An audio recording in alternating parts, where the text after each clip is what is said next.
laga Big Match reuni legend Sriwijaya FC mempertemukan para pemain legenda pada masa kejayaan tahun 2007 hingga 2012, menjadi ajang nostalgia para pemain dan pelatih pada saat menyandang gelar double winner.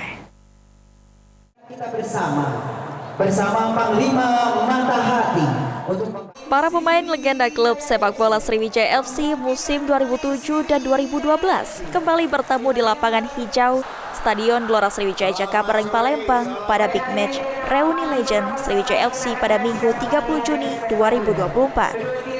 Momen pertandingan tersebut menjadi ajang nostalgia para pemain Sriwijaya FC hingga pelatih dalam mengenang masa kejayaan Sriwijaya FC selama musim 2007 hingga 2012. Laga berlangsung meriah dengan hadirnya ribuan pendukung Sriwijaya FC. Rahmat Darmawan, pelatih Sriwijaya FC 2007 mengatakan dengan hadirnya ribuan supporter pada Minggu sore mengingatkan pada masa kejayaan Sriwijaya FC setiap bertanding.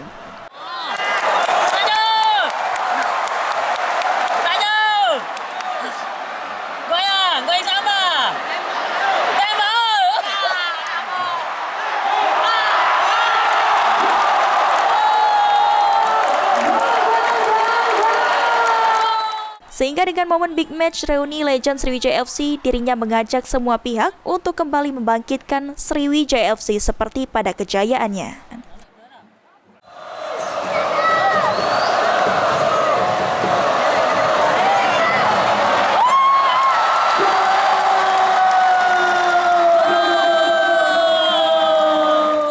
Kita sangat surprise disuguhi satu pemandangan yang luar biasa yang hari ini diberikan oleh para supporter yang memenuhi stadion.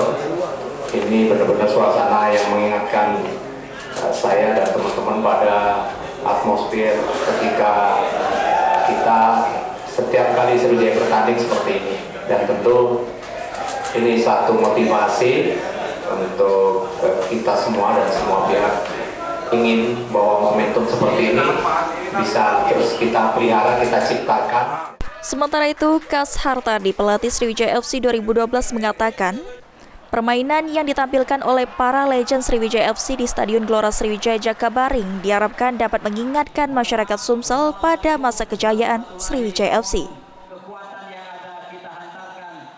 Sriwijaya FC juga, dan harapannya ayolah semua bangkit dan semua bersatu, yaitu dari manajemen, terus mungkin dari supporter ya, supporter Singamania, Ultra dan Sriwijaya Mania dan masyarakat Sumsel, ayo bersatu bagaimana kedepannya Sriwijaya FC itu kembali seperti hari ini. Dengan adanya laga Big Match reuni legend Sriwijaya FC, pelatih berharap klub sepak bola di bumi Sriwijaya bisa bangkit dari keterpurukan sehingga dapat kembali bertengger di Liga 1 seperti 14 tahun silam. Eki Saputra, PAL TV.